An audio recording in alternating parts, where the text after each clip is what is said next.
Bueno, ¿llegaron a desarrollar con la profe algo el miércoles? El miércoles tuvimos presencial o no, no. Tuvimos virtual y ahora mi profe te iba a ver lo que estuvimos dando. Te voy a decir exacto luego, profe. Hoy me Tuvimos, pidió que desarrolle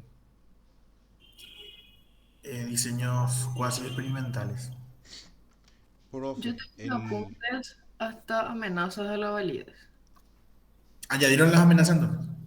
Sí, dimos... Lo que tengo anotado yo que dimos fue técnicas de control de variables extrañas con ejemplos. Mm, También el experimentador como variable extraña. Cómo manejar la influencia del experimentador, confiabilidad y validez de la investigación social, validez, conceptos y tipos de validez, interna, externa, de ya. constructo, por conclusión estadística, y lo que ya... Y creo que también dimos eso de las técnicas de control de las variables extrañas.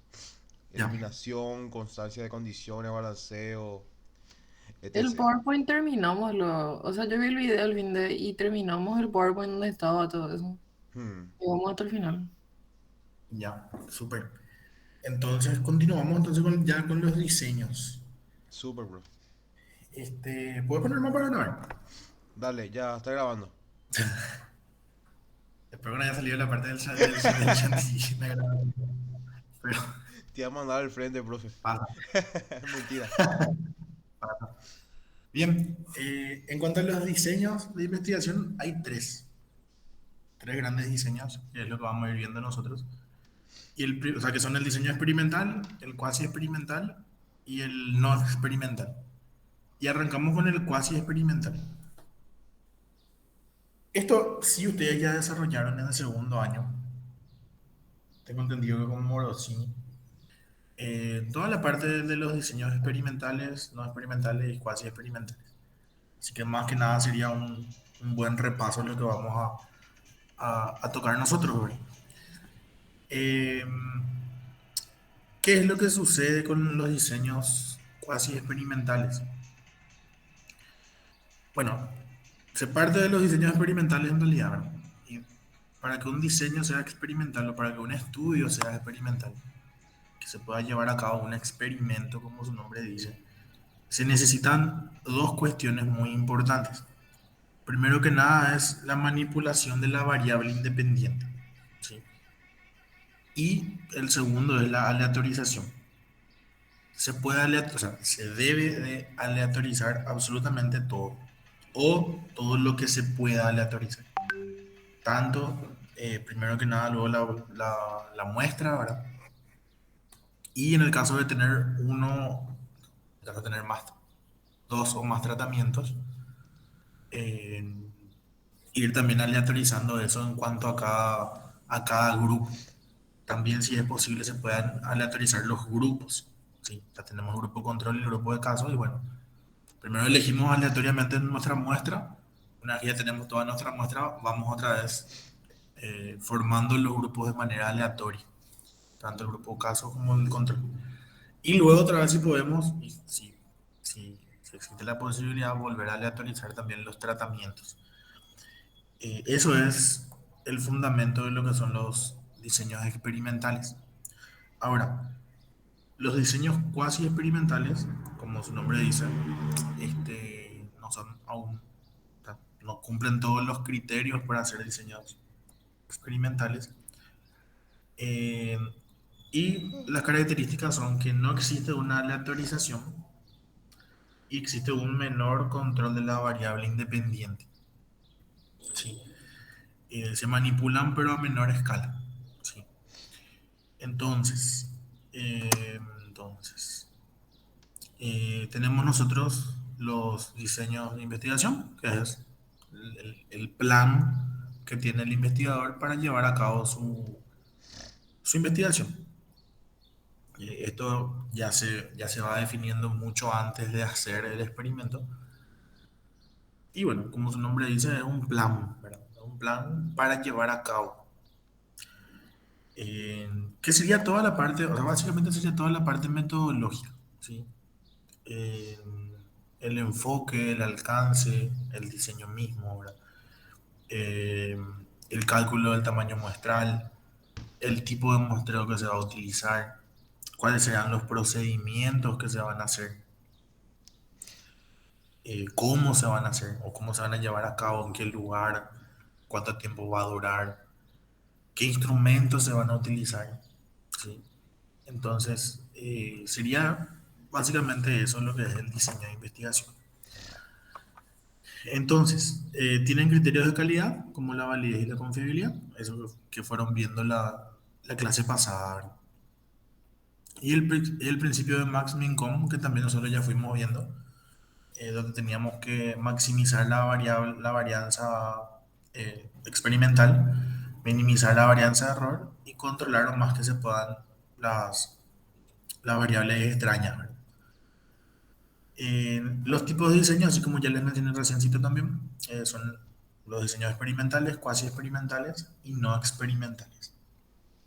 En la facultad se estila hoy en día a realizar los estudios no experimentales, donde no cumple ningún criterio de lo que les fui mencionando, tanto la manipulación de las variables como la aleatorización.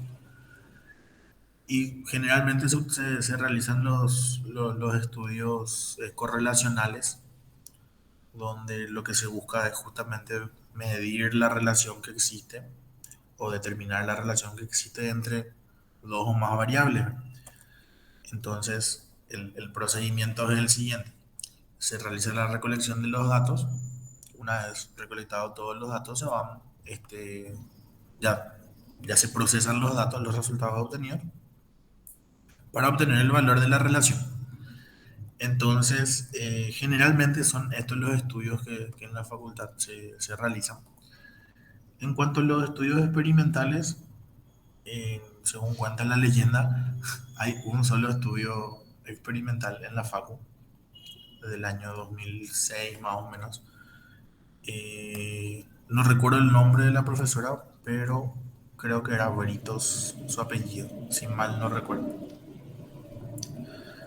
Eh, Creo que sí era Britos.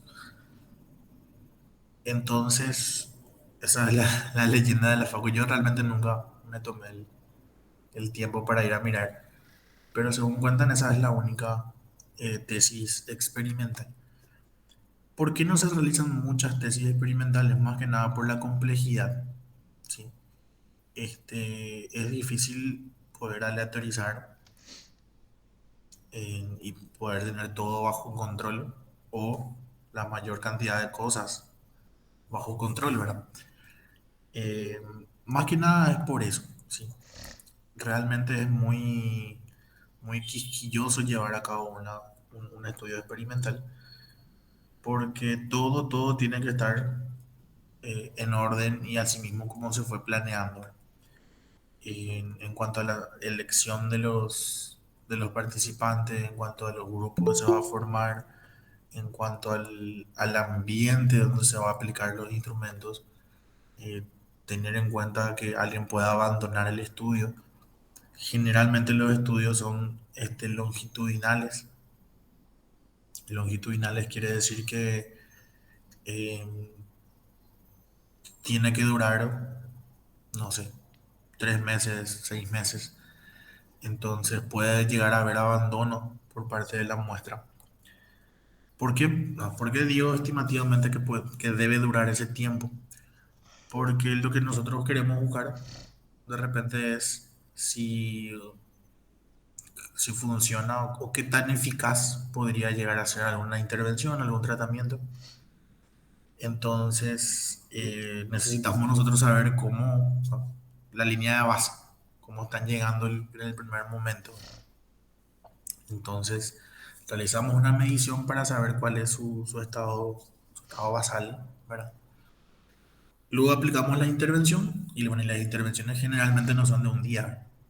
Si vamos a hacer algún tratamiento o algo así, bueno, de repente son 6, 8, 10 sesiones, que podrían ser 6, 8 o 10 semanas, ¿verdad?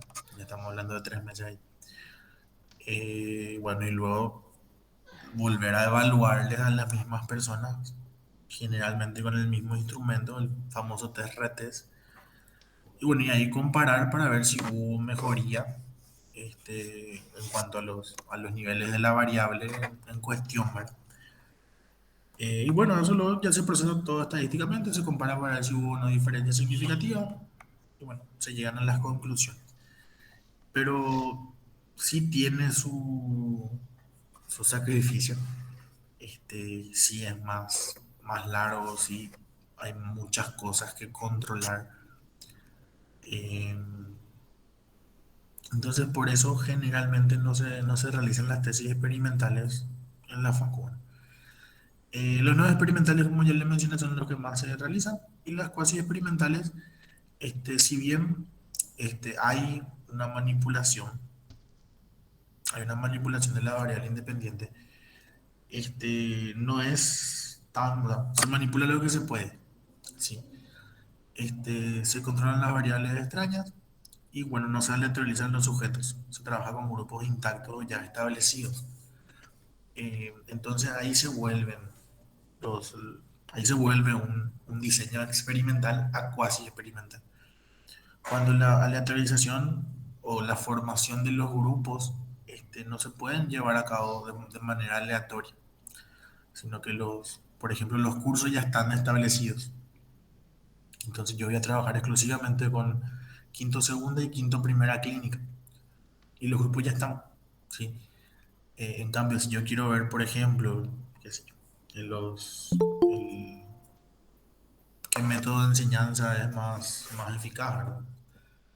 El virtual o el presencial en los alumnos de psicología, en la materia de metodología.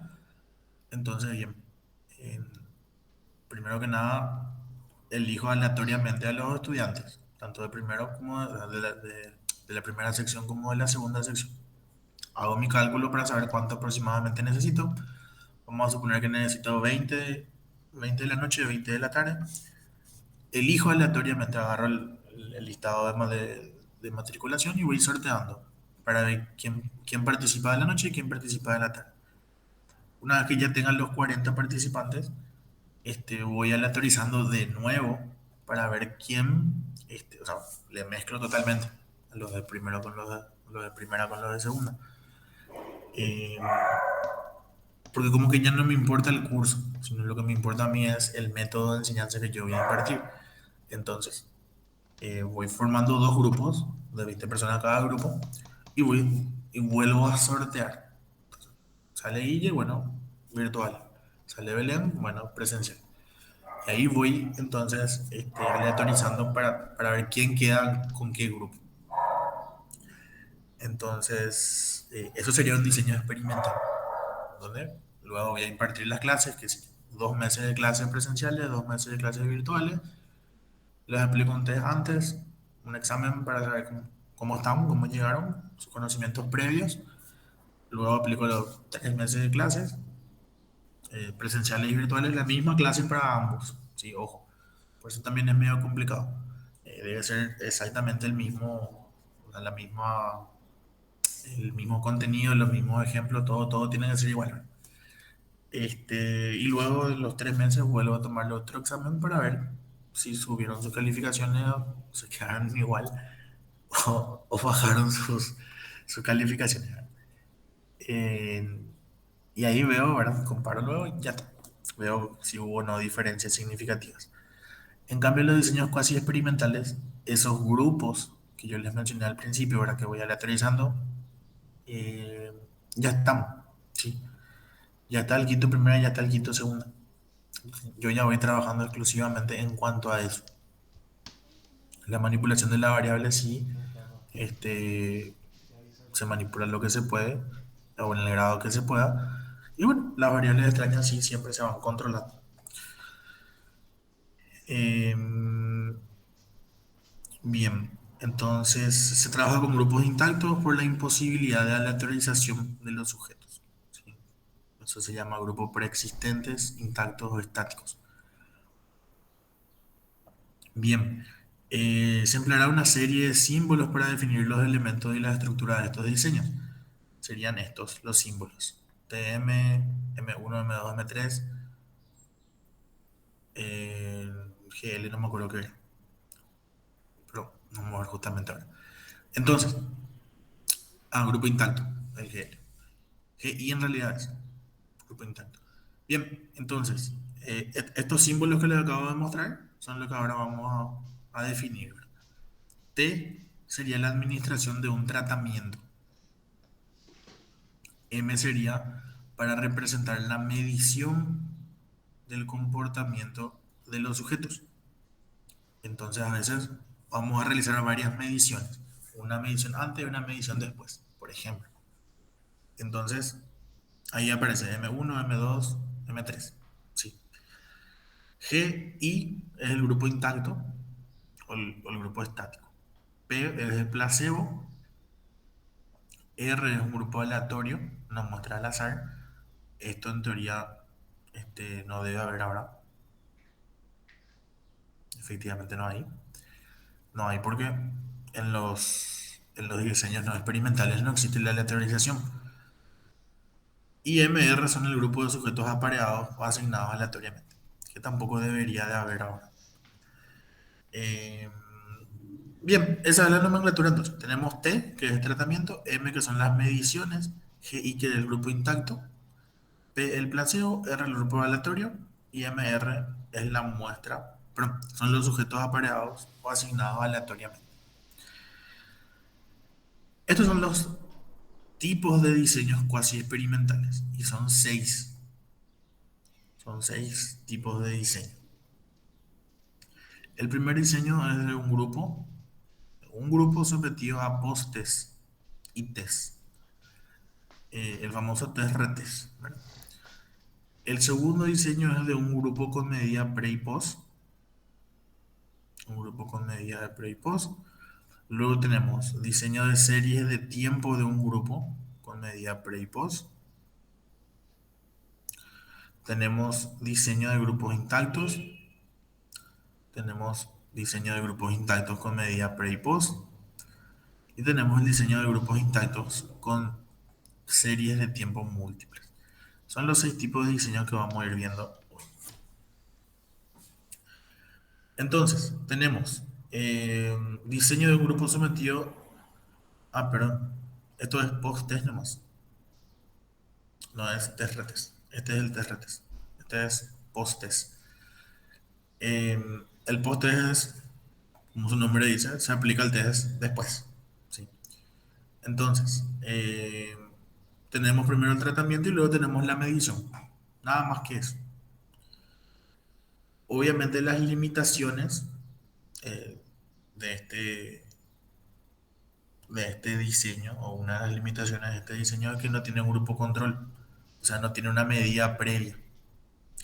Entonces, yo ya aplico el tratamiento, una vez que aplico el tratamiento, realizo la medición, y bueno, ¿y con qué comparo esa medición? O sea, ¿cómo sé que el tratamiento fue el que ocasionó esa medida? Como que yo vaya un día a la clase de ustedes, le aplique un tratamiento o alguna intervención este, para la depresión y luego le hagan las medidas. Posiblemente los puntajes obtenidos sean bajos y que, o sea, ¿cuál es mi conclusión? Que el tratamiento hizo que las puntuaciones sean bajas. ¿Cómo sé cuánto bajó o cómo sé qué tan buena fue o qué tan eficaz fue el tratamiento si no tengo una medida previa? Entonces, esa es una de las más grandes limitaciones que tiene. Bueno, habla de la medida previa. Y ahí la ventaja que tiene es para explorar problemas. ¿Sí? Entonces, es un grupo sometido a post-test. ¿Sí? Post-test es un test después. ¿Después de qué? Después del tratamiento. Entonces, se aplica la intervención, se aplica el tratamiento y luego de eso la medición. ¿Se entendió?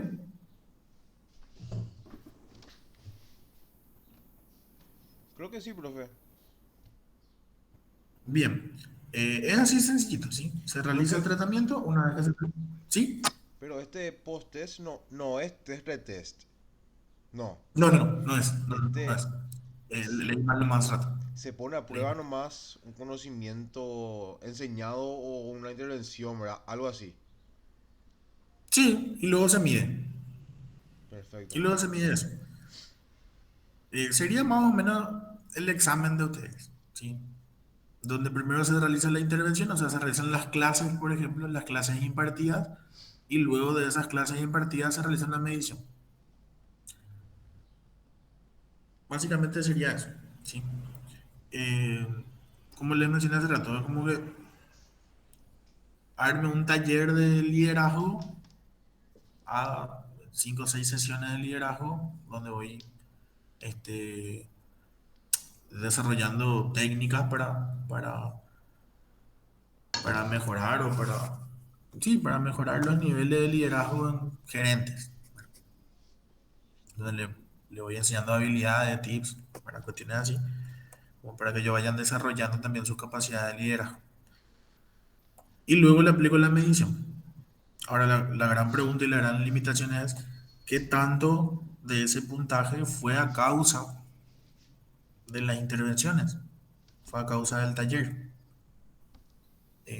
Imagínense, yo puedo tener un montón de gerentes con buena capacidad de liderazgo, hago las intervenciones, aplico el test y me salen todos puntajes altos. Pero me salieron puntajes altos porque ellos tienen buena capacidad, ¿sí? No por el tratamiento en sí. Entonces esa es la gran limitación que tiene. No tiene esa medida previa. ¿Cómo yo sé que realmente esos niveles altos que obtuvieron en la medición fueron a causa del tratamiento? Y acuérdense que lo que se busca en un estudio experimental es causa y efecto. Entonces se busca el efecto que tiene el tratamiento en, en- en la variable, en la persona, ¿verdad? Dependiendo de qué sea. Pero lo que se busca es eso, se busca esa relación causa-efecto. Y en los diseños cuasi experimentales, bueno, acá vemos, por lo menos, por algo cuasi experimental también, ¿verdad? Pero vemos que no vamos a poder determinar de una buena manera cuál fue el porcentaje de varianza dentro de lo que fue el resultado en sí, ¿verdad? ¿Por qué? Por no tener esta medida previa. Entonces, ahora sí viene lo que es un grupo con medida pre y post, ¿sí? Pretest y posttest. Acá sí ya existe una medición previa. Entonces, ustedes se inscribieron al taller, yo voy midiendo ahí sus niveles de ansiedad, sus niveles de depresión, sus niveles de liderazgo, los mido ahí, o de habilidades sociales. Habilidades sociales es un buen ejemplo. Entonces, yo mido sus niveles de habilidades sociales, depresión, ansiedad, liderazgo. Una vez que ya tengo esta primera medición, realizo la intervención, ¿sí? Hacemos los entrenamientos de habilidades sociales, hacemos los entrenamientos de liderazgo, hacemos el tratamiento para controlar la ansiedad o para la depresión. Una vez que se terminó eso, se terminó el tratamiento o las intervenciones, no sé, 6 semanas, 8 semanas, vuelvo a hacer una segunda medición. Entonces, con esta segunda medición, yo sí ya voy a poder comparar la medición uno con la medición 2. Y ahí voy a saber si hubo cambios y qué tipo de cambios hubo, ¿sí?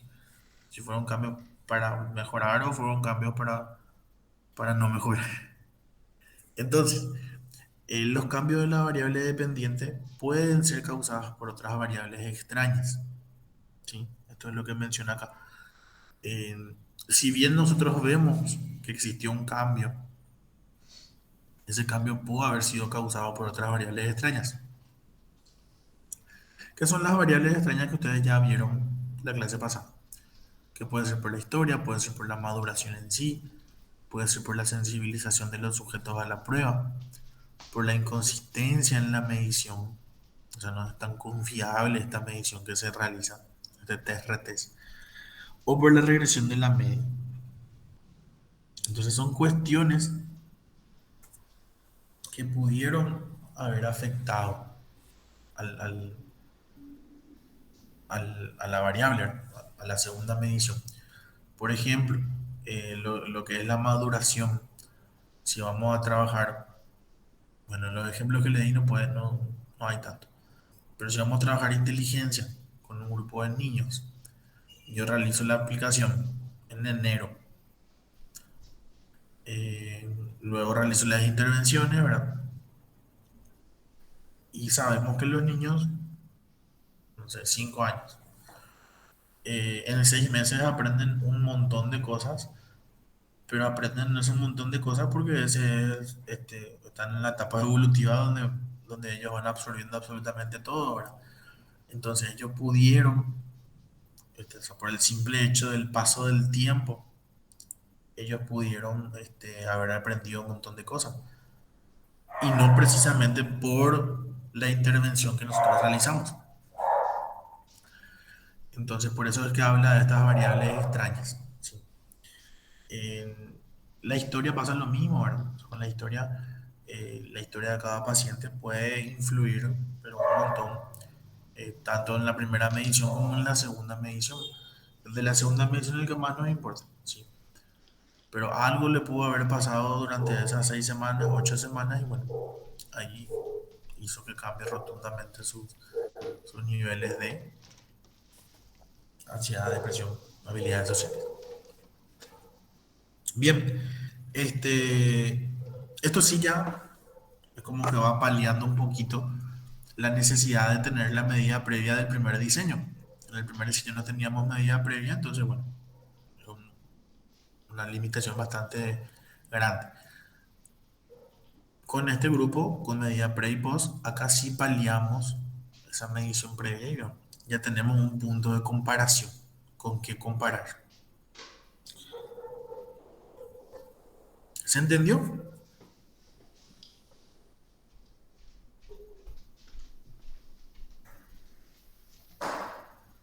Yo creo que sí, profe. De momento sí. Bien, bien, bien, bien. Pasamos entonces a lo que es el diseño de series de tiempo de un grupo con medida pre y post. Entonces acá, como su nombre dice, tenemos series de tiempo donde vamos a realizar nosotros varias mediciones. Y bueno, también tenemos una medida pre y post. Entonces son varias medidas antes del tratamiento y luego tenemos otras varias medidas luego del tratamiento. Entonces, ¿qué es lo que nosotros queremos lograr con estas medidas repetidas? Queremos lograr controlar la maduración y la mortalidad. ¿Sí? En- Tenemos la maduración, por ejemplo, ya controlada. Lo que no vamos a controlar es la historia y la consistencia de la medición. Esta consistencia de la medición es lo que nosotros de, de ver con el instrumento que vamos a utilizar. ¿Sí? Mientras más confiable sea, mientras más consistente sea el instrumento que vamos a utilizar, bueno, ya vamos controlando también eso. La idea es, con estas medidas repetidas, como menciona acá, ¿verdad? Es controlar la maduración y la mortalidad. Entonces yo voy viendo cuánto aprende un niño, qué sé yo, cada mes. Entonces esto le aplico en enero, febrero, marzo, abril. Y ya voy viendo acá qué tanto fue cambiando él. ¿Sí? Luego aplico el tratamiento y luego vuelvo a aplicar otras series de, de mediciones, ¿verdad? Como también para ver qué tanto fue cambiando. Y esto arroja un montón de información, ¿sí? Porque podemos ir comparando según meses, ¿sí? Mes uno con mes 2, mes uno con mes 3, mes uno con mes 4, todo eso antes. También el 2 con el 4, el 2 con el 3. Entonces vamos teniendo ahí nosotros como un avance, ¿sí? Un avance mensual, ¿verdad? De la variable en cuestión con el niño, ¿verdad? Eh, a modo de ejemplo.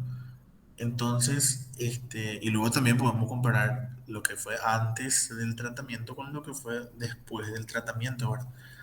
Podemos ver también qué tan duradero, ¿sí? Son los efectos del tratamiento, ¿sí? Qué sé yo, como que yo le estoy enseñando metodología hoy, el examen es la semana que viene, todos sacaron 5, genial, todos sacaron 5 luego de las intervenciones. Le vuelvo a aplicar eso en diciembre y vamos a ver qué tal. Le vuelvo a aplicar eso en el 2023 y vamos a ver qué tal. Y le vuelvo a aplicar eso en el 2020, finales de 2023, para que no sea tan largo. Entonces ahí vemos también nosotros el efecto que tuvo, si fue a corto, mediano o largo plazo, ¿verdad? Si ustedes realmente aprendieron para siempre o aprendieron solamente para la semana que viene. Y entonces podemos ver también eso, qué tan duradero fue lo que, en el caso que les di, la enseñanza. En el caso de la depresión puede ser lo mismo, con las habilidades sociales también puede ser lo mismo. Generalmente semanas siguientes a la intervención hay una mejoría bastante interesante. Y eso después con el tiempo, bueno, uno lo va olvidando, lo va dejando de practicar y es como que va bajando nuevamente. Entonces eso es lo que se puede llegar a ver también con estas mediciones múltiples en cuanto a lo que son este, con medida pre y post. No controla la historia y no controla la consistencia de la medición, pero sí la maduración porque vamos viendo mes por mes y sí la mortalidad también. La mortalidad es cuando los participantes van abandonando el estudio. Entonces, si ya abandonaron en el mes 2 bueno, volvemos a arrancar con esa medición en el mes 2. Pero siempre voy teniendo yo el registro de los participantes de todos, o de todos los que quieran participar. ¿Qué pasó, Kai? Luego tenemos el diseño de grupos intactos. Tu New Girl. Sí, entonces, tenemos dos grupos intactos, 25 episodios, no va a ver quinto cómo primera así. y quinto segunda, que ya están formados dentro de lo que es el quinto primera. Yo realizo el tratamiento, pero, pero al placebo, ¿sí? Voy realizando el tratamiento placebo con un grupo. Y con el grupo 2 ¿Por qué no sí ya esperas aplico la que salga después? intervención Cuando que no yo bajamos. necesito, que yo quiero ver. ¿Por qué no esperas que bajemos después cuando. Entonces, Te quiero esto escuchar más que cosas nada que tengo que sería, hacer. los placebos más que nada Ah, se utilizan bastante en lo que es la parte de medicamentos y cuestiones así, ¿verdad? Eh, Podría ser con la cafeína también, de repente. Entonces a un grupo le doy café sin cafeína y al otro grupo le doy café con distintos niveles de cafeína, distintos porcentajes de cafeína. Entonces dentro de lo que es el placebo, que es el segundo, el quinto segunda, el quinto primera, le doy café sin cafeína y luego realizo la medición qué sé yo, la atención concentración, ¿sí? Y ahí voy midiendo qué tal son niveles de atención. Y luego lo que es el quinto de segunda, sí ya le aplico lo que sería el café con cafeína, que sería el tratamiento, ¿verdad? Y luego realizan lo que son las mediciones. Para ambos grupos, obviamente, o sea, en la cabeza de ambos grupos están tomando café con cafeína. Por eso es placebo. Solamente yo sé que no tiene cafeína. Entonces ellos toman café y, opa, tome café, y vamos a medir sus niveles de atención y concentración. Deberían de ser un poco dispersos, pero justamente para eso queremos ver qué tal el placebo. Entonces, mejora con el grupo control laboral independiente. Tenemos nosotros los grupos preexistentes. ¿Qué es lo que se controla? Se controla la historia, la sensibilidad a la medición, ¿sí? Y la inconsistencia de la medición y la regresión de la media. En cuanto a lo que es la sensibilidad de la medición, que acá también vimos que se iba perdiendo, se refiere, oh cara, no se gana. se refiere más que nada a qué tanto la prueba, ¿sí? Qué tanto la prueba le va, pues, sensibilizando, ¿verdad? Qué tanto la prueba le va, cambiando al sujeto en cuanto a esa variable, ¿sí? Si es un test de inteligencia, por ejemplo, generalmente ya se van aprendiendo ustedes los resultados o las preguntas al menos. Entonces, para la siguiente vez que yo les vuelva a preguntar lo mismo, ustedes ya se van a acordar que respondieron o ya van a saber responderme de manera correcta, ¿verdad? Pero eso fue gracias a la prueba, la primera prueba que se aplicaron. Se aplicaron la primera prueba, vieron, aprendieron ahí, bueno, para la segunda vez ya tienen todo, ya saben qué es. Eh, son, iría más o menos de la mano con la parte de la memoria. Sí, va por ahí, ¿no? Bien, entonces tenemos dos grupos intactos. Los grupos intactos son los grupos que ya están establecidos de antemano y bueno, trabajamos directamente ya con esos grupos sin realizar aleatorización. Entonces, ojo, cuando ustedes lean los casos prácticos de las tareas, vean si tiene o no aleatorización. Si es que tiene algo aleatorio, ¿sí? Si tiene algo aleatorio, entonces uno puede llegar a hacer un diseño experimental, ¿sí? Pero ya no es un estudio no experimental y ya no es un estudio cuasi experimental. Entonces, ese tiene que ser para ustedes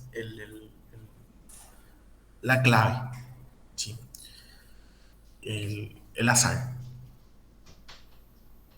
Bien, entonces tenemos dos grupos, a uno se le aplica el placebo, al otro el tratamiento y bueno, luego se realizan las mediciones. Se supone que la medición del grupo que recibió el tratamiento debe ser, o sea, los puntajes de la medición del grupo que recibió el tratamiento debería ser bastante superior, ¿verdad? Debería, justamente por el tema del tratamiento. Pero bueno, a veces el placebo funciona también y ambas mediciones son iguales. Entonces acá las comparaciones son obviamente de las mediciones, para ver si hubo o no cambios. Ahora, ¿cuál puede ser un problema? Un problema puede ser que los de quinto segunda sean, por naturaleza, no sé,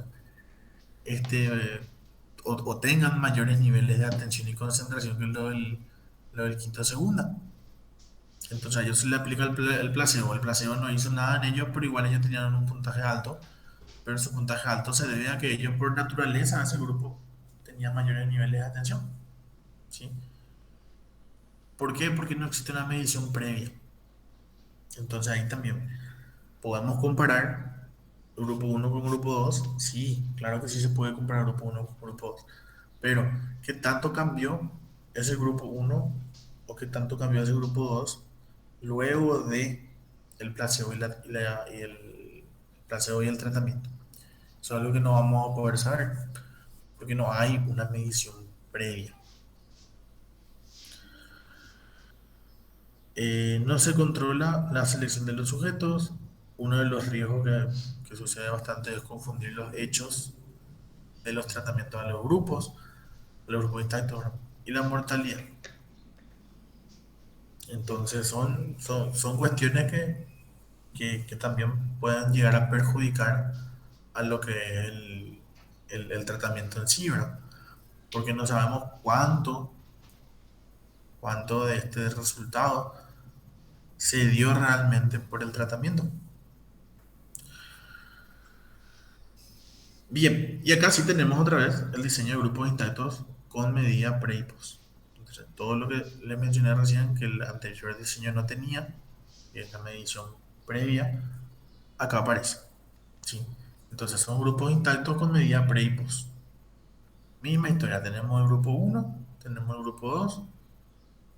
Al grupo uno le damos el placebo, al grupo 2 le damos el tratamiento. Estos grupos ya están formados, ¿sí? Y no se formaron precisamente de manera aleatoria, sino que se formaron porque es la naturaleza de ellos, ¿sí? De cada grupo, me refiero. Entonces, la ventaja es la de poder determinar si los dos grupos, eh, dos grupos iniciales, son equiparables en cuanto a la ejecución, ¿sí?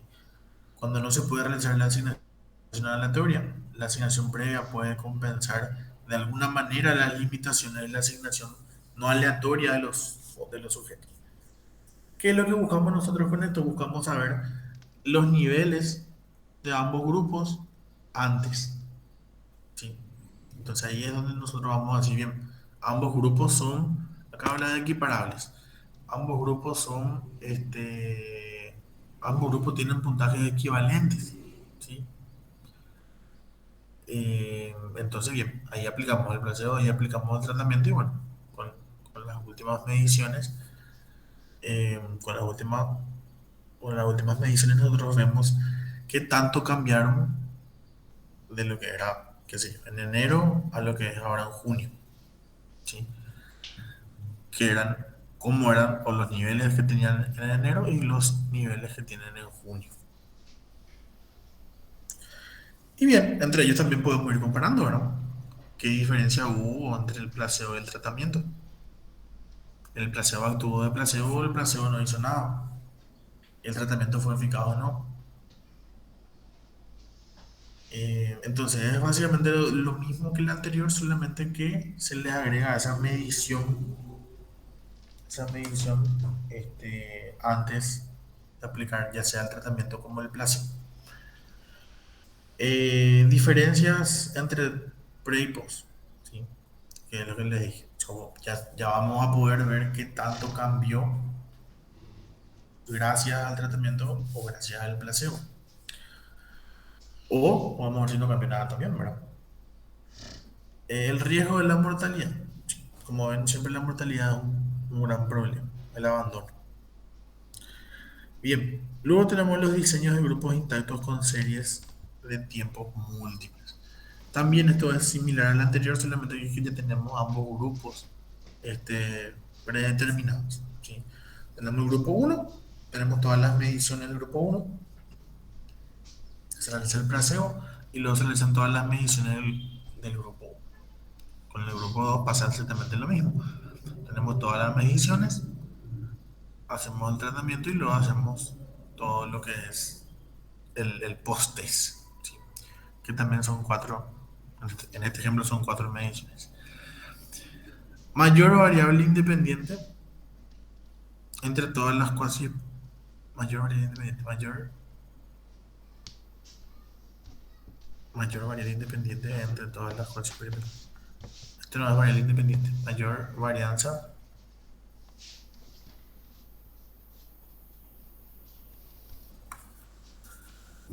Mayor variable independiente no tiene mayor con manipulación de la variable independiente. No. ¿Qué puede ser? Varianza. Varianza. Experimental, de error, profe. Que No, no, una I ahí. Variable independiente. diría que sí, profe. Mayor variable independiente entre las cosas. Varianza, no. Variable independiente, no. Supongo que es entonces mayor control o mayor manipulación de la variable independiente. Ha de ser eso. Mayor manipulación de la variable independiente entre todas las cuasi experimentales. Controla la historia, la falta de la lateralización amenaza a la variable independiente y la variable, este, y a las variables extrañas, ¿sí? Entonces, como les mencioné en este mismo, no tenemos un solo grupo. Acá se podían hacer un montón de comparaciones a lo largo del tiempo entre sí, ¿verdad? El uno con el 2, el uno con el 3, el uno con el 4, para ver cuánto cambió en esos 4 meses. Si el paso del tiempo hizo que cambie en esos 4 meses o no, ¿sí? Hay variables relativamente estables en el tiempo, por ejemplo la personalidad. Y bien, aplicamos los test de personalidad y bueno, se supone que en estos 4 meses se tuvo que haber tenido los mismos puntajes, ¿sí? En- o hay otras variables que no son tan estables en el tiempo, entonces, bueno, en estos 4 meses tuvo que haber ya una diferencia. Ahora, ¿esa diferencia cómo es? Bueno, es así, así, así. Súper. Hacemos el tratamiento y se supone que esto, por el paso del tiempo, también debe aumentar en la misma proporción que aumentaron las primeras. Pero tiene un plus, y ese plus es la intervención, es el tratamiento. Entonces, tiene que mejorar de una manera más eh, mayor, sí, mayor. O sea, mayor debe ser la mejoría que se observa en esos meses. Bueno, en esas mediciones en realidad, sí, las mediciones pueden ser también en lapsos de cortos tiempos. Bien, y acá tenemos absolutamente todo eso, pero tenemos dos grupos, ¿sí? Dos grupos que ya están hechos, ¿sí? Dos grupos intactos.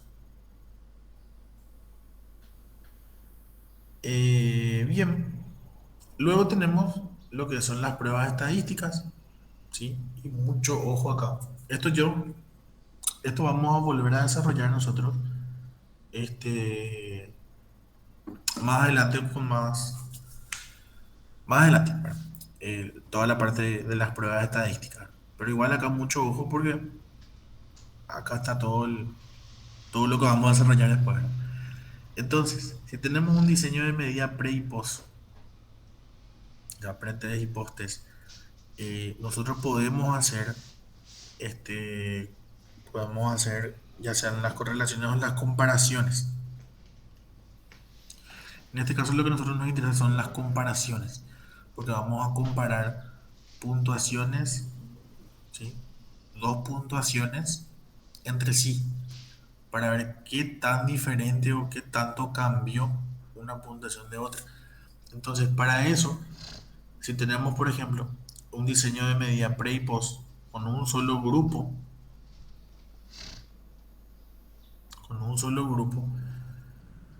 al ser las mismas personas, o sea, al ser el mismo grupo, estas puntuaciones dependen de sí, ¿sí? Dependen de sí porque son de las mismas personas. Entonces, se utiliza o se puede llegar a utilizar la prueba T de Student para muestras dependientes, ¿sí? ¿Por qué? Porque una puntuación depende de la otra y es el mismo grupo, ¿sí? Entonces, ahí se puede usar la T de Student para grupos dependientes o la prueba de Wilcoxon, ¿sí? También para grupos correlacionados, grupos dependientes, son todos sinónimos. A veces, o algunos autores mencionan o le llaman también de medidas repetidas, ¿sí? Porque no son muestras. Entonces, en realidad son medidas repetidas. No es, o sea, es una cuestión de juego de palabras nomás, y ¿verdad? En cuanto a la definición. Igual estamos hablando de la misma T de Student, ¿verdad? Este, Pero mencionan eso, comparativo. que en realidad no son muestras dependientes, sino que son medidas repetidas. Pero Vi igual, un meme estamos hablando del mismo concepto, de una chica que de la T estuve para grupos yo dependientes. cuando toque quiero Entonces, un fin de semana eh, lleva los dos para el semanas diseño o de medida pre y post con un solo grupo, podemos utilizar la prueba Wilcoxon o la prueba T. Ambos para muestras relacionadas o para muestras dependientes. ¿Sí? Luego, cuando ya tenemos dos grupos, tenemos también la medida pre y post, pero dos grupos, podemos utilizar la prueba Udemy-Whitney o podemos usar la prueba T de Student, por eso habla acá ya de no relacionadas o independientes, ¿sí? Para muestras independientes, porque el grupo uno el grupo uno o sea, los participantes del grupo uno son diferentes a los participantes del grupo dos.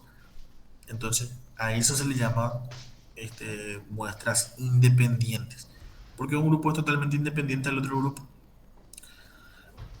En los diseños que no incluyen una medida previa, se puede hacer una comparación entre las puntuaciones de la medida POS de ambos grupos de tratamiento. Las pruebas estadísticas para datos independientes son también apropiadas en el caso de estos diseños. Bien, serían eso. Entonces, estos estadísticos que ustedes ven acá, la prueba Wilcoxon, la prueba T para muestras dependientes, la prueba Wood-Whitney y la prueba T para muestras independientes, este, son los estadísticos que generalmente se utilizan para comparar grupos, ¿sí? O comparar medidas. Y estos son los estadísticos que se utilizan en estos diseños, ¿sí? En estos 6 diseños que vimos recién. Ahora, ¿cómo sabemos nosotros si usamos la prueba Wilcoxon o usamos la prueba T-Student? Si ambos son lo mismo. ¿Cómo sabemos si usamos la UMass-Whitney o usamos la T-Student? Si ambos son lo mismo. ¿Recuerdan algo de eso? ¿Podría el profe repetirnos la pregunta? Sí. Si la prueba Wilcoxon y la prueba T-Student son similares, son la misma cosa, y la prueba UMass-Whitney y la prueba T para muestras independientes también son la misma cosa. ¿Cuál usamos? ¿Usamos la Wilcoxon o usamos la T? ¿Usamos la U o usamos la T? Y no dependería si es que son grupos que están relacionados o independientes. No, Ya. ese sería el Si, si criterio, están, ¿verdad? si están correlacionados, tenemos estas dos opciones. ¿Y cuál de las dos usamos? ¿Por acaso la La prueba T no es Wilcoxon. para grupos independientes y la de Wilcox son para grupos correlacionados? ¿O No, son lo mismo igual? La prueba T tiene ambas. La prueba T tiene correlacionados o dependientes y tiene la independiente o no relacionadas. Hay dos pruebas T. Ahora, vamos a suponer que nuestro diseño es de medida pre y post. Entonces, yo tengo como opción tengo la prueba T y como otra opción tengo la prueba Wilcoxon. Wilcoxon. ¿Cuál de las dos utilizo? Ambas pruebas son para grupos dependientes. Ambas. Ahora, ¿cuál de las dos uso? En esa investigación hipotética, ¿de cuántos grupos estamos hablando? ¿Dos? De un solo grupo. Es diseño de medida pre y post. Y Un solo grupo. Por eso, o sea, al ser un solo grupo, usamos los correlacionados. sería la de Wilcoxon entonces, ¿verdad, profe? ¿O no? No, no sabemos. No sabemos. Para elegir eso, o sea, vuelvo a repetir la pregunta. La idea, pues, nosotros tenemos un solo grupo y tenemos medida pre y post. Un solo grupo. Entonces, al tener un solo grupo, con medidas pre-test y post-test, sí o sí, lo único que podemos hacer nosotros es utilizar una prueba para muestras dependientes, para muestras relacionadas. Entonces, buscamos todas las pruebas que podemos utilizar y bueno, son estas dos, ¿verdad? Wilcoxon y la T. Pero la T para muestras relacionadas. Esas dos opciones tenemos. Y ahí es donde nosotros, los, los investigadores, los investigadores deben de elegir si usan una prueba paramétrica o usan una prueba no paramétrica. La prueba paramétrica sería la T-Student y la prueba no paramétrica sería la de Wilcoxon. Y tiene sus criterios. Hay criterios para elegir el estadístico adecuado. Uno de los criterios es que exista una distribución normal entre las puntuaciones. Otro de los criterios es que las variables sean continuas. Y otro criterio es que exista la famosa homoscedasticidad. O sea, que exista una semejanza entre las varianzas de ambos grupos, o sea, de ambas medidas. La varianza del pre tiene que ser similar, parecida a la varianza del post. Si cumple esos tres criterios, utilizamos de esto. Si no cumple por lo menos uno de esos tres criterios, se utiliza la prueba Wilcox. Eso mismo pasa en las tesis, eso mismo debe ser el pensamiento de ustedes a la hora de elegir los estadísticos adecuados. No es que se utiliza la de Wilcoxon porque suena lindo, ni se usa la T de Student porque es la que conocen, pues, dieron el año pasado. Eh, es una de esas dos. Y para eso hay que hacer, primero que nada, las pruebas de normalidad. ¿Sí? Se hace la prueba de normalidad y vemos si ambas puntuaciones, ambos grupos, ¿verdad? Se distribuyen de manera normal. Se distribuyen de manera normal, bien. Primer check. Veamos si nuestras variables son continuas. Aplicamos test, quiere decir que si son continuas. Check. Tercera variable, la homoscedaticidad. Bien, aplicamos la prueba de Leven y con la prueba de Leven vemos si existen o no varianzas similares. En el caso que no, bien. En el caso que no sean similares, usamos la prueba de Wilcox porque no cumplió ese tercer criterio. Y en el caso que sí, bien, cumplió los tres criterios, apliquemos la T de todo. Todo eso es la parte estadística. ¿Sí? Para esa parte es necesario hacer todo esto que yo le estoy mencionando ahora. Siguiente ejemplo. Ya tenemos ahora dos grupos. ¿Sí? Tenemos la medida pre y post, pero ya tenemos dos grupos. Dos grupos independientes. Entonces, para eso, o utilizamos la prueba Woodman-Whitney, que es para, para, para grupos independientes, o usamos la prueba T-Student para grupos independientes. Y la misma historia. Primero tenemos que ver si nuestra variable se distribuye de manera normal. Después tenemos que ver cómo son nuestras variables, si son variables continuas. Y después, por último, tenemos que ver si existe semejanza entre las varianzas. En el caso que cumpla esos tres criterios, ahí vamos a utilizar la prueba T-Student para muestras independientes. En el caso que no cumpla por lo menos uno de los criterios, ahí vamos a utilizar la prueba U de Madwinny. Y vuelvo a repetir, no es porque la U de Madwinny es difícil de pronunciar, entonces bueno, vamos a hacer nomás la prueba T. O porque ustedes conocen la prueba T, por eso nomás ya hacen la prueba T. No, son esos criterios: normalidad, variables continuas y la homocedaticidad, semejanza entre las varianzas. Debe cumplir esos tres criterios. Si cumple los tres criterios, te estudian. Prueba paramétrica, te estudian. Si no cumple, bueno, prueba no paramétrica, U de Madwin. Bien, los diseños cuasi experimentales en particular, los diseños cuasi experimentales, en particular los diseños ya, los diseños cuasi experimentales, en particular los diseños de dos grupos, pese a sus limitaciones, son de mucha utilidad.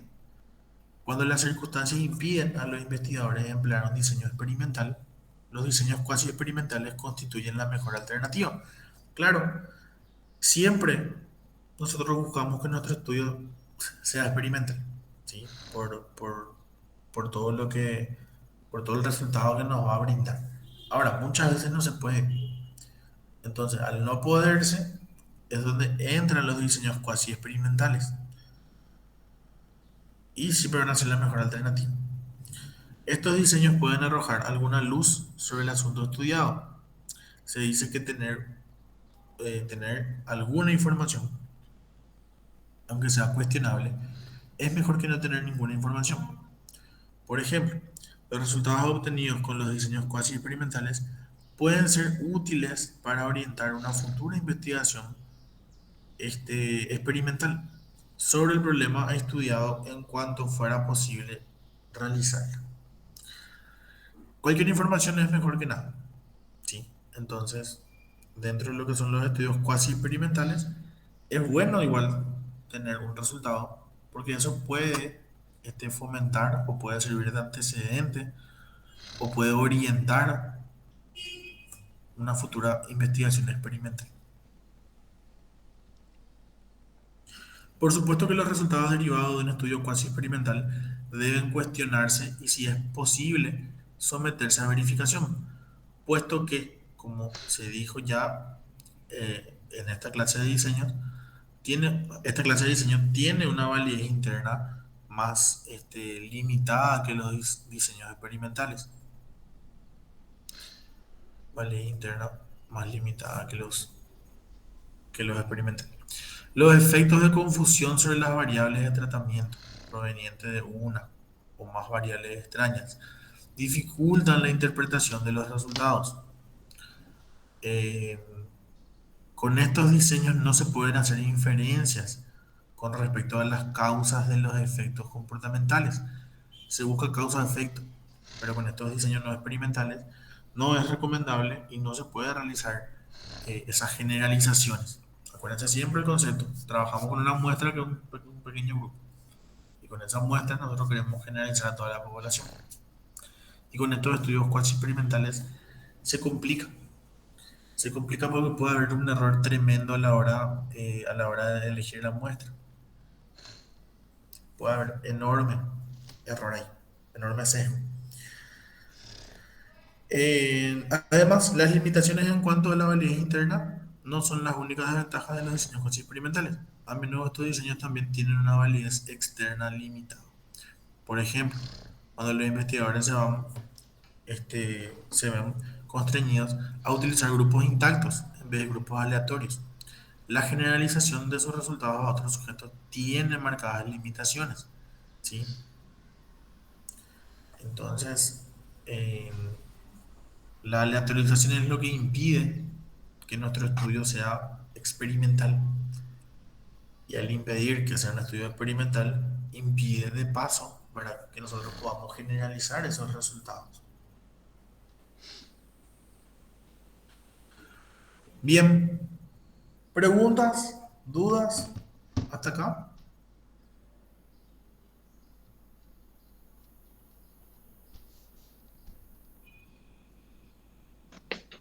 ¿Qué significaba mortalidad? Mortalidad se refiere más a la muerte de bueno, muerte en el buen sentido, de la muestra, el abandono, Ah, ya, ya, ya. Gracias. el abandono.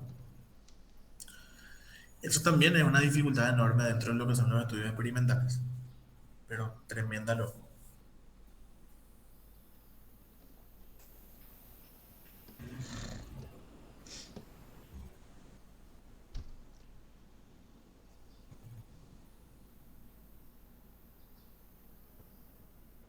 Bien, ¿alguna otra pregunta?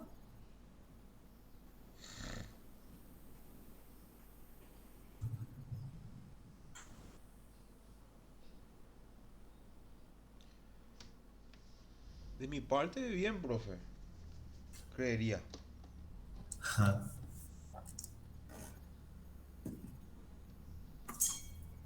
Bien, cerramos acá entonces.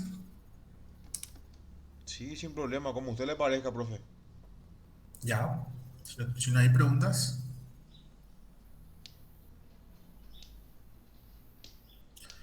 Bien, quedamos así, chicos. Nos estamos viendo el próximo lunes, seguramente. Dale, profe. Gracias por todo y un gran saludo. Dale, muchas gracias. Pásame después la grabación. Dale, buenísimo. Dale, profe. Chao, chao. Dale, Oh, profe, cuídense. gracias.